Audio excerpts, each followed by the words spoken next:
로마서 전체를 좀 살피면서 왜 바울이 로마서를 썼고 또 로마서를 통해서 바울이 이제 뭐를 전하려고 하고 있는지에 대한 이야기를 좀 살펴보려고 그래요. 사실 로마 교회의 상황은 지금까지 로마서를 읽을 때는 로마서가 종교 개혁의 중요한 텍스트가 됐었기 때문에 교리적으로 주로 많이 읽었어요. 저도 좀 그렇게 읽었었고요. 근데 교리적인 게 있어요. 근데 요즘 이제 학자들은 시간이 가면 갈수록 더욱더 로마서도 단순하게 사도 바울이 자기가 믿고 있는 복음을 논리적으로 신학적으로 잘 정리한 것을 넘어서서 로마 교회의 심각한 문제를 다루고 있다는 쪽으로 로마서에 대한 해석이 더 많이 가고 있어요. 뭐 과거에도 그런 해석이 있었지만 시간이 가면 갈수록 그런 지금 로마의 정황, 로마 교회가 가지고 있었던 문제, 그 문제를 좀 다루려고 하는 쪽으로 많이 가고 있습니다. 그래서 오늘 제가 좀 그런 이야기를 여러분들하고 하려고 해요. 왜냐하면 이 로마 교회가 당면한 문제는 지난 2000년 동안 교회가 당면한 문제이기도 했어서 그래요. 그래서 그런 문제를 어떻게 다룰 수 있을까? 그래서 제목을 보시면 로마서의 바울에서 배우는 분열을 극복하는 4가지 상비약이라는 제목으로 같이 말씀을 나누려고 그래요. 로마 교회는 아마도 AD 30년에 세워졌을 거라고 보여져요. 사도행전 2장 10절을 보면 오순절 때 예루살렘을 찾았던 사람들 중에서 로마에서 나그네들이 있는 나그네들이라는 표현이 나와요. 그러니까 여러분들이 아시는 것처럼 오순절 때는 온갖 곳에 있는 유대인들, 디아스포라 유대인들이 순례하기 위해서 성전에 모여들거든요. 근데 그들 중에 로마에서 왔던 사람들도 있었어요. 그리고 성령 강림을 보게 되고 그래서 거기에서 회개하고 예수를 믿었던 사람들이 그때 3,000명이나 세례 받았잖아요. 근데 그들 중에 상당히 많은 사람이 디아스포라 유대인들이었어요. 그래서 사방에서 와서 예배를 드려 왔던 사람들이 예수님을 알고 메시아를 깨닫게 되고 그리고 이제 돌아간 것이죠. 그래서 로마 교회는 그렇게 세워졌을 것이라고 봅니다. AD 30년쯤에 세워진 것이죠. 그래서 교회가 뭐 이렇게 처음에 세워졌으니까 얼마나 미약했겠어요. 그런데도 불구하고 로마의 기독교는 어떻게 됐는지 우리가 초기 역사를 알 수 없지만 로마의 교회들이 성장했던 것 같아요. 성장해서 유대인들하고 약간의 갈등 문제가 좀 일어났던 걸로 보여집니다. 왜냐하면 그러니까 교회가 세워진 게 30년인데 AD 49년에 클라디우스라고 하는 황제가 칙령을 내려서 유대인들을 로마로부터 다 쫓아냅니다. 우리가 그 성경에 나와 있는 흔적은 사도행전 18장에 보면 클라우디우스 황제의 칙령 때문에 브리스길라와 아굴라가 고린도에 왔다. 그래서 고린도에서 바울이 브리스길라와 아굴라를 만났다고 얘기하잖아요. 그래서 브리스길라와 아굴라 같은 사람들이 로마로부터 추방을 당한 거죠. 그 수토니우스라고 하는 그 역사가가 글을 쓴 걸 보면 클라우디우스가 유대인들을 로마로부터 쫓아냈는데 그것은 크리스토스가 아니라 크레스투스, 이게 발음을 아마 잘못했을 거라고 보는데 크레스투스로 말미암아 일어난 끊임없는 분쟁 때문에 유대인을 쫓아냈다 이렇게 기록되어 있어요.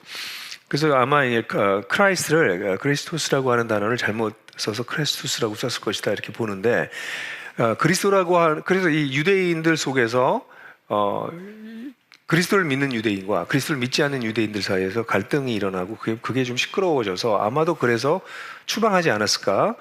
그때 4만 명 내지 5만 명의 유대인이 로마에 거주했을 거로 봐요. 로마가 약 100만 정도의 시민이 있었을 거로 보면 4, 5만이면 5%입니다. 유대인들이 지금 미국이나 이런 데 1%거든요. 1%인데도 영향을 엄청나게 끼치잖아요. 그때도 비슷할 텐데 5만 명 정도면 상당히 많은 숫자인데 이 사람들 쫓아내버렸어요. 그러니까 어떻게 됐을까요? 경제적으로도 많이 힘들었을 거예요. 그래서 이 칙령이 5년 만에 54년에 거두어집니다. 그리고 유대인들이 다시 돌아가요. 이 얘기를 왜 이렇게 길게 하냐면 이게 로마 교회가 당하고 있었던 문제예요. 그러니까 유대인들 중심의 교회가 세워져서 이 유대인들 사이에 갈등을 일으킬 정도로 그리스도를 믿는 유대인들, 그러니까 우리 크리스찬이죠. 그리고 그리스도를 믿지 않는 유대인들, 그 사이에서 아마 갈등들이 일어나고 그래서 쫓겨났다가 다시 유대인 그리스도인 다 쫓겨난 거예요. 그러면 로마에 누구만 남았을까요? 이방인 그리스도만 남은 거죠. 이방인 그리스도만 남아 있었는데 5년이 지났어요. 그러니까 여러분들 5년이 우리 지나 보니까 아시겠죠? 나들목도 5년 지나면 상당히 많이 변하잖아요. 그러니까 5년 동안 이 이방인들이 로마 교회의 주축을 이루고 있었을 때 쫓겨났던 유대인 그리스도인들이 일부가 다시 돌아온 것이죠. 그래서 지금 이 상황은 어떤 상황이 되냐면 이방인 그리스도인들이 주가 되고 유대인 그리스도인이 소수가 돼서 이들 사이에 갈등이 일어나기 시작한 거죠. 그전에는 유대적으로 크리스찬이 되더라도 유대적으로 살아야 된다, 뭐 할례도 해야 된다, 안식일도 지켜야 된다, 이런 것이 강세였다면 이제 유대인들이 다 나가고 난 다음에 이방인들만 있을 때는 아니 그런 거 중요하지 않다, 그리스도인에게 자유가 중요하다, 이렇게 하고 있다가 유대인들이 다시 돌아오니까 유대인들은 아니 너희들 지금 안식일도 안 지키고 할례도 안 하고 이거 뭐냐, 이런 이슈, 초대교회에 있었던 그 고전적 이슈가 다시 등장해서 해서 교회가 분열 상태에 빠진 것으로 보여져요. 그러니까 분열이 일어나고 있는 거죠, 그 속에서. 그래서 바울이 이 편지를 쓰면서 여러분들이 로마서를 보게 되면 유대인과 헬라인을 끊임없이 비교하면서 이야기하고 있는 이유가 바울 마음속에 이게 있었기 때문이에요. 실제로 그러고 난 다음에도 그리스도인들은 계속 성장하는 것 같아요.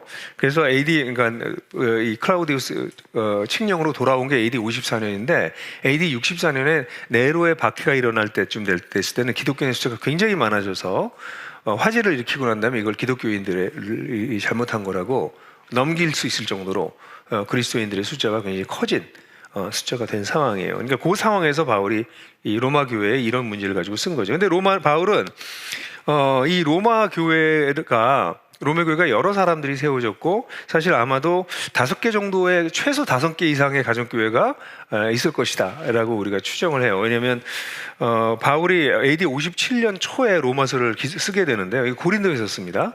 사도행전 20장에 보면 고린도에 바울이 머무는데 이 머무는 기간 동안에 57년 초에 이 편지를 보내고 57년 5월에 예루살렘을 방문해요. 그리고 거기서 이제 구금되죠. 그다음에 가이사랴에 가서 잡히고 그리고 난 다음에 60년 AD 60년 2월 달로 보여져요. 2월 달에 로마에 도착을 합니다. 바울이. 이러면서 바울이 사실 이 편지를 쓸 때 무슨 얘기를 하냐면 내가 이제 예루살렘에 갈 건데 마게도니아 아에서 모은 헌금을 가지고 예루살렘에 가난한 성도들을 돕기 위해서 간다. 갔다가 예루살렘에 들렸다가 그다음에 로마에 너희한테 들려서 너희의 지원을 받아서 이제 내가 스페인으로 가길 원해 라는 얘기를 로마서 15장에서 얘기를 해요. 그러니까 바울은 지금 이 로마 교회를 들리면서 로마 교회에 자기가 세운 교회는 아니지만 로마 교회 내에 있는 이 분열상, 갈등상, 이걸 보면서 이 갈등과 분열을 해결해주고 싶은 마음이 굉장히 강했어요. 그리고 로마라고 하는 데는 아시는 것처럼 제국의 중심지고 이 제국에 기독교가 들어와 있는데 예수님의 가르침이 들어왔는데 예수님의 가르침을 따르는 사람들 사이에 혼란들이 있고 그로 인해서 분쟁이 있는 것을 사도 바울은 굉장히 가슴이 아팠을 거예요. 그래서 사도 바울이 로마서를 쓰면서 이런 분열에 대한 문제에 대해서 해결할 수 있는 내용을 그의 편지를 통해서 이야기하고 있는 거죠. 물론 바울은 이 문제만 해결하려고 한 것은 아니었어요. 바울이 자기가 믿고 있는 바를 잘 정리해서 이 사람들에게 알려주고 싶기도 했었고요. 그래서 사실 로마서는 그런 면에서는 진짜 신학적으로 볼 때 정말 놀라운 책이긴 해요. 그래서 여러분들한테 그런데 이제 이 문제가 왜 이렇게 중요한 문제, 제가 왜 오늘 여기서 여러분들에게 로마서를 다룰 때 이 문제를 다루냐면 교회의 2000년 동안 가장 큰 문제는 분열이었어요. 늘. 로마 교회도 이 분열의 문제를 시달렸고요. 고린도 교회 생각나세요? 고린도전서 바울파, 아볼로파, 게바파, 그리스도파, 거기 분열이 있었다고 얘기하죠. 그죠?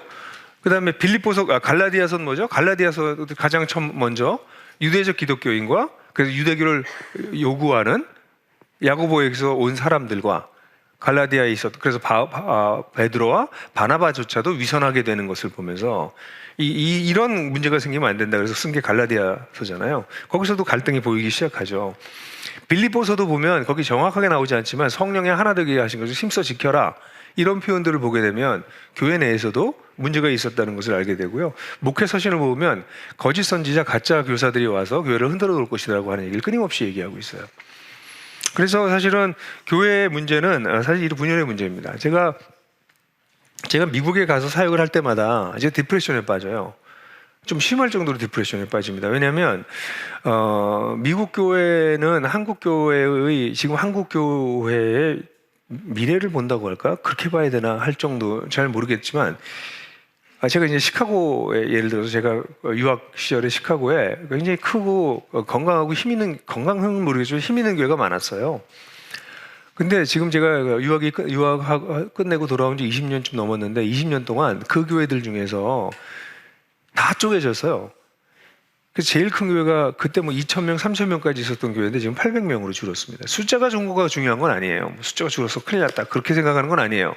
그런데 시카고 이민교회를 보게 되면 10년의 역사가 된 교회, 10년이 넘은 교회 중에서 분열을 경험하지 않은 교회가 없어요. 그냥 분열은 그들의 라이프 스타일이에요. 이민교회 성도들은 아예 그렇게 얘기를 해. 분열은 교회가 쪼개지는 건 우리 라이프 스타일이다 얘기할 정도예요. 그러니까 교회들이 지지부진한 거죠. 성도는 목사를 믿지 못하고 목사는 성도를 믿지 못하고 성도들 안에도 믿지 못하고 그러면서 교회라고 하는 걸 하고 있는 거죠.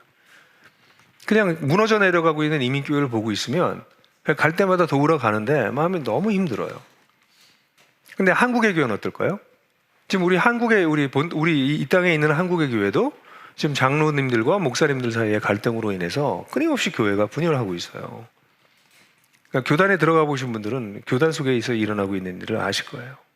그 일어나고 있는 일의 정도가 상상을 초월할 정도의 문제여서 이게 그래서 이 분열의 문제는 교회가 분열하는 문제는 교회 역사상 아주 중요한 문제였고 특별히 교회가 힘을 잃고 타락했을 때는 더욱더 분열이 가속화되고 더 처참하게 분열하는 일들이 있었던 거죠.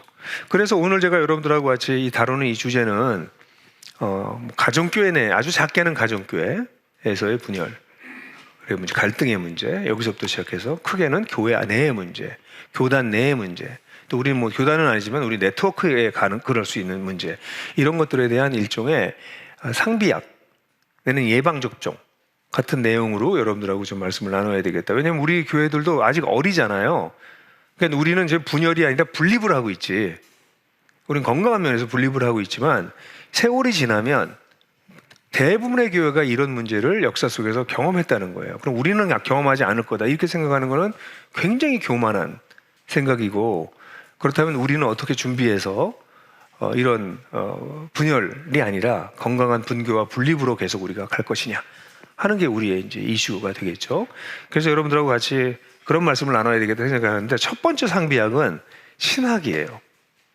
바울은 제일 먼저 신학을 얘기합니다. 그래서 한마디로 얘기하면 견고한 진리 위에 쓰자. 이게 첫 번째 우리 상비약입니다. 제가 그냥 짧게만 하고 넘어갈 거예요. 근데 여러분들이 로마서 한번 전체적으로 제가 얘기한 이 그림을 가지고 한번 읽어보시면 도움이 될 텐데요. 바울은 제일 처음에 인사가 끝나자마자 1장 18절부터 3장 20절까지 죄의 심각성을 다룹니다.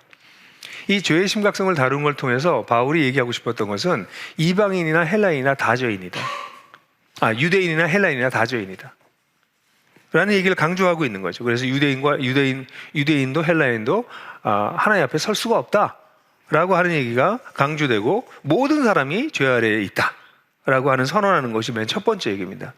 이 이야기는 이런 분열의 문제에 있어서 결국 우리 모두가 하나님 앞에서 동일한 죄인이었었다라는 것을 잊어버리면 안 된다라는 것을 알려주고 있는 것이기도 하고, 또 우리가 받았던 구원에 대해서 얘기할 때 우리의 구원을 이해하려면 우리가 구원받기 전에 우리의 상태가 어떠했는지를 얘기하는 것이 되기 때문에 뒷부분만 딱 띄어서 얘기하면 뭐 유대인과 헬라인과 관계가 없이 우리 구원을 이해하는데도 너무너무 중요한, 그래서 루터 같은 사람은 이런 유대인과 헬라인의 관계의 문제에 그렇게 집중하지 않았어요.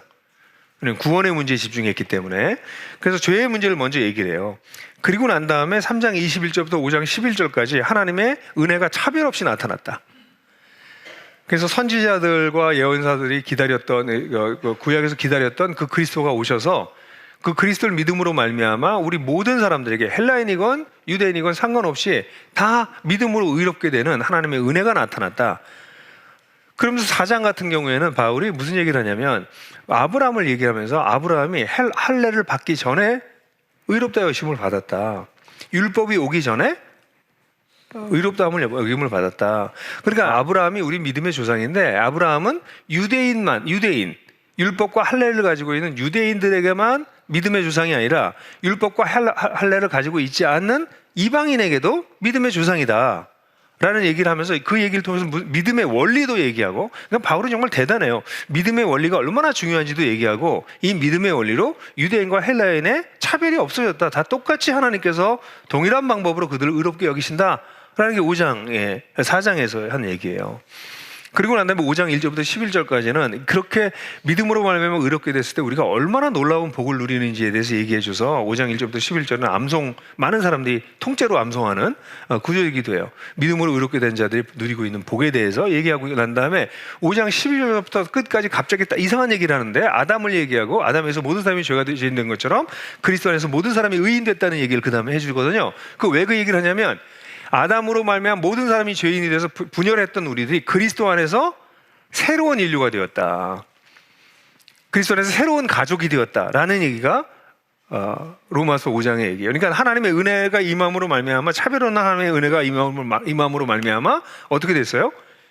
우리 모두가 하나님 안에서 새로운 가족이 이루어졌다는 거예요. 새로운 인류가 탄생했다라고까지 표현할 수 있는 얘기가 5장의 얘기입니다. 그리고 난 다음에 6장으로 넘어가면서 6장에서는 그러므로 우리는 새로운 인류가 됐다. 그러니까 6장 전체는 그리스도와 연합한 존재가 됐다 우리가. 그래서 우리가 죄에 대해서 죽고 의에 대해서 산 사람이 됐고 7장을 보면 이젠 더 이상 율법이 우리를 관할하지 못한다. 율법으로 인해서 율법이 사실은 유대인과 헬라인을 갈라놨었거든요. 근데 율법이 이제 더 이상 율법으로는 의롭게 될 수도 없고 율법으로는 죄를 깨닫는 것이고 근데 율법은 그런 면에서 율법이 악한 건 아니다. 근데 율법이 그렇게 제한적 기능을 가지고 있었던 것이었다 라는 얘기를 7장에 해줌으로써 유대인과 헬라인을 갈라놨던 가장 중심이 됐던 율법을 무력화시켜요. 그리고 난 다음에 8장에 가서 얘기하는 것은 이제 새로운 인류는 성령을 쫓아서 마지막 때를 살아가는 사람들이다. 성령을 쫓아서 마지막 때를 살아가면서 하나님의 사랑 안에 살아가는 자들이다 라는 얘기를 해줘요. 이게 1장부터 8장까지 사도 바울이 우리가 믿고 있는 바를, 우리가 무엇을 믿고 있는 바를 자세하게 설명해줘요. 이것은 우리가 개인적으로 볼 때는 우리가 죄인이었던 우리가 예수님으로 말미암아 속죄함을 받고 칭의를 받고 속량함을 받아서 그리스도와 함께 연합해서 새로운 삶을 살 수 있다고 개인적으로 적용할 수도 있지만 전체적인 맥락으로 볼 때 사도 바울은 얘기하고 싶었던 것은 우리 개인이 그렇게 된 것을 넘어서서 우리 속에 분열이 있을 수 없다는 얘기를 해주는 거예요. 갈등이 있을 수 있고 오해가 있을 수 있고 문제가 있을 수 있지만 우리는 그렇게 할 수 없는 존재로 다시 창조되었다. 원래 우리는 똑같이 죄인이었고 그리고 차별 없는 하나님의 은혜를 받았고 차별 없는 하나님의 은혜를 받음으로 말미암아 하나님의 새로운 인류, 새로운 가족이 되어버렸다. 우린 다른 종류의 방식으로 사는 존재가 되어버렸다. 이 놀라운 일을 하나님께서 하셨다 하는 걸 알려주는 거예요. 저는 우리 그리스도인들이 어떤 갈등이 있을 때 가정교회에서든지 네트워크 교회든지 네트워크들 간이든지 뭐 교회들 간이든지 뭐 어떤 문제가 있다 할지라도 제일 먼저 우리가 돌아가야 될 것은 하나님께서 우리를 위해서 행하신 일입니다. 죄의 결과는 분열입니다. 죄는 자기중심성이기 때문에 자기중심성은 끊임없이 분열을 야기합니다. 그래서 인류는 끊임없이 깨져왔어요. 그리고 그리스도인 공동체조차도 끊임없이 깨어져 왔고 여러분들이 아는 이스라엘의 역사를 봐도 이스라엘 역사가 분열의 역사예요. 끊임없이 분열됩니다. 근데 예수님께서 그리스도를 통해서 새로운 인류, 새로운 공동체를 만들어내신 거예요. 동일한 죄인이었던 자들에게 동일한 은혜를 주시고 동일한 믿음의 원리를 통해서 하나님과 관계가 회복될 수 있는 길을 여셔서 새로운 길을 여신 것이죠. 새로운 공동체가 탄생한 거죠. 그러므로 우리 속에 갈등과 어려움이 있을 때 제일 먼저 기억해야 될 것은 갈등과 어려움이나 분열 자체가 아니라 이미 우리가 변화된 존재로서 하나님께서 새롭게 하신 우리의 아이덴티티, 정체성. 우리는 그리스도로 말미암아 하나님의 은혜로 말미암아 다른 존재가 되었고 이미 우리는 하나구나 라는 것을 깨닫는 것. 그것이 첫 번째 상비약입니다. 이게 가장 중요한 기초예요, 사실은. 그리고 난 다음에 두 번째 상비약은 역사적 시각이라고 얘기할 수 있는데요. 저는 하나님 나라의 시각으로 바라보자라는 얘기를 하고 싶은데 그게 9장부터 11장까지 얘기해요. 9장 앞부분에 사도 바울이 이스라엘을 향해서 바울이 엄청난 고뇌를 가지고 있다는 얘기를 하고 난 다음에 9장 6절부터 11장 24절까지 이스라엘의 과거, 이스라엘의 현재, 이스라엘의 미래를 얘기해줘요. 그러면서 지금 무슨 얘기를 하고 있냐면 지금 로마에서는 이 그러니까 유대인 기독교인들이 무시되고 있고 또 이스라엘이 무시되고 있어요. 소수가 돼서. 그런데 이들에게 얘기하는 그럼 이스라엘이 왜 하나님을 메시아를 거부했기 때문에 지금 그렇게 될 수밖에 없지만 하나님이 이스라엘을 완전히 버린 것이 아니라 하나님이 이스라엘을 통해서 역사하기 시작하셨고 이스라엘이 하나님을 받아들이지 않고 따라오지 않았기 때문에 그들을 지금 당분간 버렸지만 하나님께서 다시 그들을 회복하실 것이다 라는 얘기를 하면서 그 중간에 슬쩍 무슨 얘기를 해요? 이방인 너희들도 조심해야 돼 이렇게 얘기를 해요. 어떻게 얘기하면서 그렇게 얘기해요? 참 감람나무도 하나님께서 아끼지 않고 잘라버리셨다. 그래서 너희가 돌감람나무였는데 거기 젖붙임을 당했잖아. 근데 너희가 하나님 앞에서 바로 서 있지 않으면 참 감람나무도 자르려내지 않으신 하나님께서 돌감람나무를 아낄 것 같으냐. 두려워함으로 하나님 앞에 붙어 있어야 된다라는 얘기를 해줘요. 그러니까 바울이 굉장히 경고를 하는 거죠. 이스라엘을, 그 얘기는 다시 말해서 이스라엘을 하나님께서 잘라내셨는데 너희 교회라고 안 잘라내실 것 같으냐. 그렇게 얘기를 하는 거죠. 그렇지만 하나님께서는 그러므로 하나님을 경외하는 자들은 결국 하나님께서 완전히 회복하실 것이다 나중에. 이거는 사실 하나님 나라의 시각이에요. 깨어진 세상 속에서 이스라엘을 부르셔서 이스라엘을 통해서 하나님께서 놀라운 일을 하려고 하셨는데 그 일을 이스라엘이 따라오지 않았을 뿐 아니라 하나님을 거절했기 때문에 이스라엘은 사실 버림받아요. 대신에 메시아를 받아들였던 새로운 이스라엘이 나오게 되는 거죠. 그래서 그게 바로 이방인 그리스도인들이에요. 우리들입니다. 근데 우리들이라고 해서 유대인들이 그렇게 하나님 앞에 심판을 받고 잔리움을 받은 것을 보면서도 두려워하지 아니하고 하나님을 두려워하고 행하지 않는다면 우리도 동일하게 그렇게 하나님께서 우리를 버리실 것이다 라는 두려운 마음을 갖는 것과 함께 하나님께서는 이 이스라엘과 유대인을 결국에는 유대인들이 돌아오게 하셔서 나중에 유대인과 이스라엘을 함께 회복하게 하실 것이다 라는 얘기를 하는데 이거야말로 하나님 나라의 신학인 것이죠. 저는 우리가 갈등을 느끼고 어려움이 있을 때마다 우리가 해야 될 것 중에 하나가 뭐냐면 하나님께서는 우리를 지금에 있는 한시적으로 분열과 갈등과 어려움을 겪는 것들을 결국은 그리스도 안에서 완전하게 회복하실 것이다. 근데 이런 분열과 이런 갈등을 두려워하지 않고 행하는 자들은 하나님께서 쳐내실 것이다.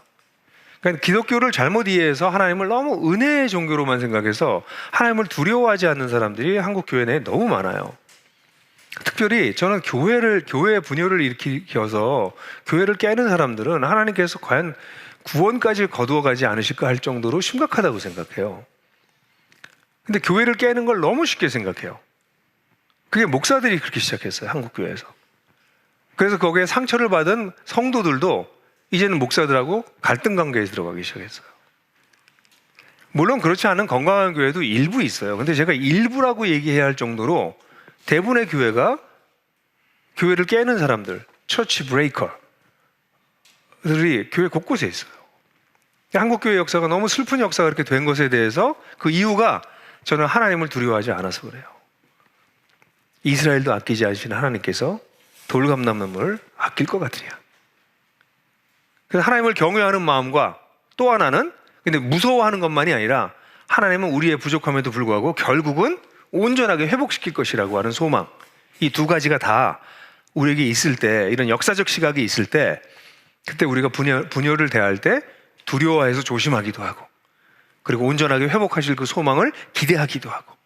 그래서 이 역사적 시각은 우리에게 너무나도 중요한 것이죠. 세 번째로 바울은 세 번째 상비약을 얘기하는데 그것은 새로운 라이프 스타일이에요.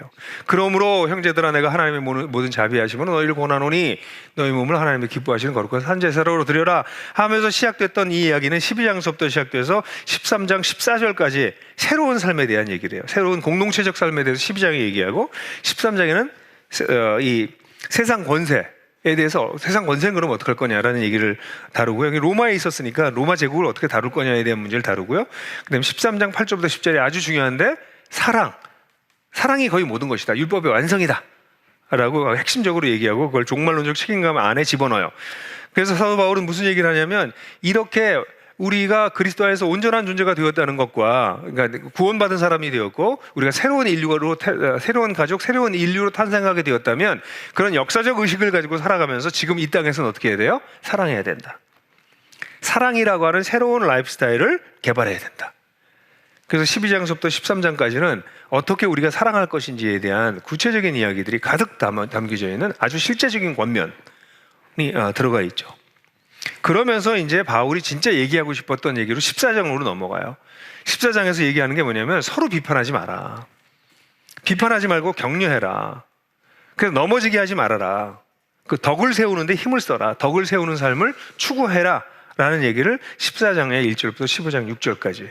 그러니까 사랑으로 살아갈 뿐만 아니라 사람을 세우는 차이점과 다른 것에 대해서 조심해야 된다는 이야기를 해요. 그게 뭐냐면 그 당시에 유대 기독교와 이방인 기독교가 서로 비판하면서 이날을 지키냐, 이걸 먹냐, 마냐 이런 거 가지고 서로를 분리시키고 싸웠거든요. 그리고 난 다음에 이제 마지막으로 15장 7절부터 13절까지는 이제 유대인들과 이방인들이 함께 찬양하는 삶으로 우리가 가야 된다, 갈 수 있다라는 얘기를 해줌으로써 새로운 라이프스타일, 사랑으로 하나 되는 라이프스타일에 대해서 이야기해줘요. 아주 실제적인 권면이 이 본문에는 가득 차 있는 것이죠. 사실 첫 번째, 두 번째를 알았다 할지라도 첫 번째, 두 번째 신학적인 기초와 역사적인 시각을 가졌다 할지라도 사랑하는 방식을 배우지 못하면, 그것을 개발하지 못하면 우리가 가지고 있는 신학과 역사적인 시각이 전부 다 무효화됩니다. 우리가 정말 믿는다면, 우리가 진짜 역사를 그렇게 본다면 그 다음에 우리가 해야 될 일은 사랑을 발전시키는 것입니다. 그러니까 이 사랑이라고 하는 것은 그냥 사람들은 그렇게 생각을 쉽게 해요. 그냥 사랑하면 되지. 아니, 그렇지가 않아요. 역사적인 진리와 하나님이 행하신 진리와 역사적인 시각 위에서 사랑하는 걸 배워야지. 그렇지 않으면 사랑은 기준이 없어지기 때문에 그냥 무조건 참고 견딥시다. 그냥 착하게 합시다. 좋게 지나갑시다. 그렇게 문제를 풀게 되는 거죠. 그렇게 풀 수 없죠. 그렇게 풀리지도 않을 뿐더러. 그래서 바울은 끊임없이 맨 먼저 얘기한 게 사랑을 먼저 얘기하지 않았다는 거에 여러분들 주의를 기울이실 필요가 있어요. 사랑하자 우리. 근데 어떻게? 사랑할 수 있는 근거가 뭐고, 근거에 대해서 바울이 먼저 얘기를 한 것이죠. 하나님께서 이루신 놀라운 일에 대해서 집중하셔야 됩니다. 그리고 하나님께서 앞으로 일어나고 계시는 역사적인 관점을 가지고 있어야 됩니다. 그럴 때 우리가 이 현실에서 사랑할 수 있습니다. 그래서 사랑에 대한 얘기가 여기 아주 중요하게 딱 나와요. 그리고 난 다음에 바울은 한 걸음 더 나가요. 바울은 한 걸음 더 나가면서 자신의 소명에 대해서 15장의 뒷부분, 이게 좀 별로 안 중요하게 생각하는 사람들도 있는데 사실은 바울 개인적인 얘기를 맨 마지막에 하기 때문에 마지막 상비약은 연대와 관련된 거예요. 사도 바울이 자기의 소명을 얘기하고 난 다음에 바울이 15장 22절에서부터 32절까지는 마게도니아와 아게아에 있는 사람들이 헌금을 모은 걸 가지고 예루살렘에 갈 거야. 그래서 예루살렘에 가난한 성도들을 도우러 갈 거예요 라는 얘기를 해요. 그리고 난 다음에 예루살렘에서 나는 다시 로마로 와서 로마에서 여러분들의 도움을 받아서 스페인으로 가고 싶어요. 이렇게 얘기하고 있어요. 이건 바울의 개인적인 소명이기도 하지만 바울이 가지고 있는 연대의식이에요. 마게도니아 아게아에 있었던 교회들이 예루살렘 교회에 가난한 것을 돕기 위해서 헌금을 모아서, 사실 옛날에 이렇게 큰 돈을 가지고 여행하는 게 위험하거든요. 지금도 뭐 큰 돈 가지고 다니면 위험하지만 그때는 굉장히 위험한 때인데 그걸 가지고 예루살렘에 와요. 근데 이제 바울은 사실은 그 바울이 원했던 일이 일어나진 않아요. 예루살렘 교회가 바울을 환영한 것 같지 않아요. 바울이 예루살렘에서 고난당하는데 그때 예루살렘 교회가 서포트한 것처럼 보이지 않아요. 그래서 성경에 그렇게 나와 있지 않으니까 지금 우리가 가지고 있는 자료를 가지고, 그리고 가이사랴에 구금되어 있고, 그것도 꽤 오랜 기간 구금됐다가 다시 로마로 가요. 그 다음 바울이 꿈꿨던 대로 일은 됐지만 바울이 생각했던 처럼 순조롭진 않았어요. 근데 바울은 무슨 얘기를 하고 있냐면 끊임없이 교회들 간의 연대, 교회가 따로 있으면 안 된다. 사실 이 얘기는 바울이 이 로마의 교회를 향해서 가지고 있는 마음도 마찬가지로, 바울이 로마에 대해서, 교회에 대해서 특별히 책임이 없죠. 자기가 세운 교회도 아니고.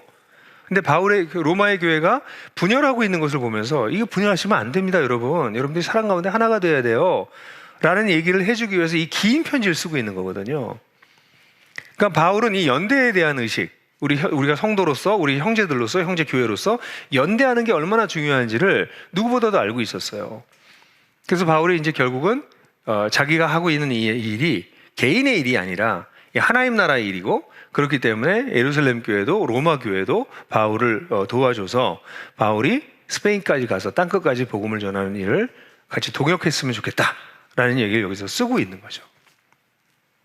그리고 사실 바울은, 그리고 난 맨 마지막에 이제 16장에 보면 인사하는 게 나오는데, 16장을 잘 들여다보면 제가 써놓은 16장 5절, 10절, 11절, 14절, 15절 보면 적어도 요 구절만 보더라도 교회가 3개 있는 건 보여요.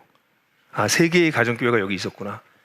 그래서 한 5개 정도 가정교회가 있었을 것이라고 예측하는 거는 바울이 문안하고 있는 교회만 여기 3개가 등장하기 때문에 아마 한 5개 내지 그 이상의 교회가 로마에 있었을 것이다 라고 얘기하는 거죠.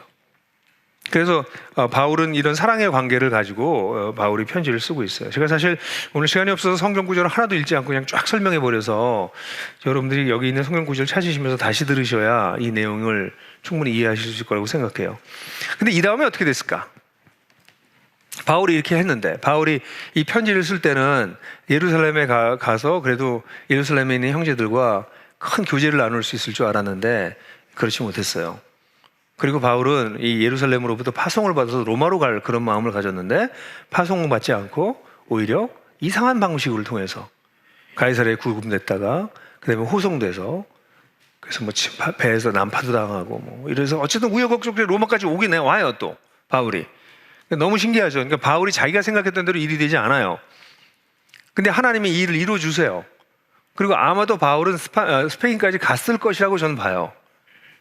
학자들은 그렇지 않았다. 여기서 그냥 순교했다라고도 보지만 저는 바울이 이 이후에 로마에 있다가 다시 풀려나서 스페인까지 갔다가 다시 로마로 돌아와서 로마에서 순교당했을 거라고 저는 그렇게 보고 있는데 그건 성경에 잘 나와 있지 않기 때문에 정확히 알 수는 없어요.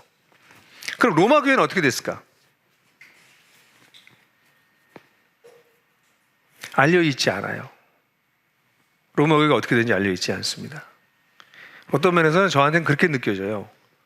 로마 교회는 이 이슈를 가지고 끊임없이 아마 스트러글을 했을 것이다. 결국 나중에 로마 교회가 기독교 역사에 아주 중요한 교회 역할을 하긴 해요. 그래서 이 로마 교회 나중에 로마 캐톨릭이 들어올 때까지의 역사가 어떻게 됐는지는 자료가 너무 없어서 우리가 잘 몰라요. 근데 이 이슈는 로마 교회에 아마도 지속적으로 어려운 문제였을 것이다. 그리고 바울이 이 편지를 쓸 때 예루살렘에 가는 것과 로마를 가는 것, 스페인을 가는 것에 대해서 꿈을 꿨지만 그 일이 순조롭게 되지 않았던 것처럼 로마 교회가 하나가 되는 것도 순조롭게 되지는 않았을 가능성이 높아요. 저는 이게 우리의 끝나지 않는 이야기라고 생각해요. 우리 교회 지도자들은 교회가 있다고 보세요. 한 교회 안에 가정교회 리더들은 단순히 자기 가정교회만 잘하는 게 아니에요. 가정교회들 간에 어떻게 연대할 것인가, 어떻게 사랑할 것인가, 어떻게 하나로 같이 살아갈 것인가, 우리 마을에 있는 가정교회들끼리 어떻게 연대할 건가, 그런 걸 애를 쓰시는 그런 마음을, 그런 시각을 여러분들이 리더들이 가지게 되기를 저는 간절히 바라요. 마을지기들은 자기 마을만이 아니라 옆에 있는 마을, 그래서 우리 교회 전체가 함께 잘 갈 수 있도록 우리 마을만 잘 돼서 무슨 소용이 있겠어요? 옆에 마을이 무너지는데? 그럼 서로 도와가면서 할 수 있는 연대의식을 갖는 것. 네트워크 교회 지도자들은 내 네트워크 교회만 들여다보고 있으면 사실은 아쉬운 거죠. 내 네트워크 교회만이 아니라 옆에 네트워크 교회도 봐야죠. 우리가 같이 형제로 간다면.